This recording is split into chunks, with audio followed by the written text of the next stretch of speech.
Olá, meus amores, bom dia! E está aqui para começar a nossa videoaula. Eu espero que todos estejam bem, tá certo? Que Papai do Céu abençoe cada um em sua casinha, tá? E está com muitas saudades. Hoje, dia 15 de junho, nós vamos trabalhar a lenda da fogueira, tá certo? Hoje vamos trabalhar um gênero textual, uma lenda. Lendas são histórias que as pessoas criam. Então, tia vai contar a história da lenda da fogueira, tá certo? Conta-se, a lenda da fogueira, conta-se que Isabel era prima de Maria, mãe de Jesus. Então, Isabel, ela e seu esposo Zacarias moravam numa cidade chamada Judá. E Isabel, com seu esposo José, morava na cidade chamada Nazaré. Isabel estava prestes a ter seu bebê, João Batista. E Maria iria cuidar dela, pois era uma prima que Maria amava muito. Elas moravam um pouco distante uma da outra. Então Isabel falou para Maria que quando seu bebê nascesse, seu esposo Zacarias ia fazer uma fogueira enorme em sua casa, na frente de sua casa, e iria colocar o macho com uma bandeira no lugar mais alto. Então, isso aconteceu. No dia 24 de junho, João Batista nasceu. Maria estava em sua casa e viu um clarão enorme lá longe e muita fumaça. Ela lembrou do que sua prima tinha falado e chamou seu esposo para ir para a casa de Isabel. Os vizinhos de Isabel viu que seu esposo Zacarias tinha feito uma fogueira e cada um também fez, em homenagem a um menino João Batista que tinha nascido.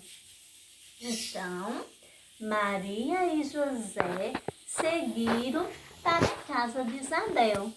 Era uma noite escura, porém estava claro, porque as fogueirinhas clareavam a noite.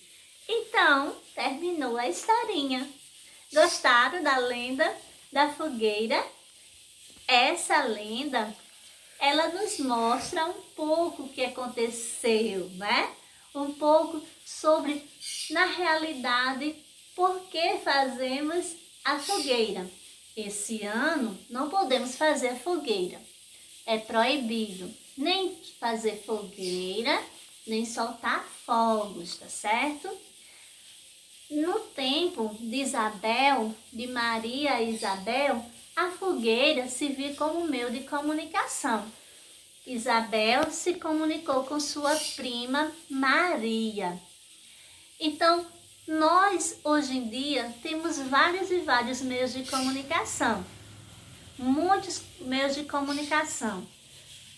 Aqui que colocou alguns. O jornal, que serve para vermos as notícias, o que está acontecendo no mundo, ver os anúncios, o rádio, o celular, né? O celular, que é uma forma de nos comunicar. Estamos em isolamento. Imagina se não tivesse o celular, né, para nós nos comunicarmos, comunicar com nossa família, com nossos avós, com todos aqueles que nós amamos. Neste momento não podemos ter contato. As pessoas que moram distante, moram nas outras cidades, não é verdade? Aqui, o tablet, o laptop, que é o mesmo computador, a carta, que antigamente a carta era muito utilizada. Escrevíamos a carta e mandávamos pelo correio. Hoje em dia tem pessoas que se comunicam, mas é difícil, é uma raridade.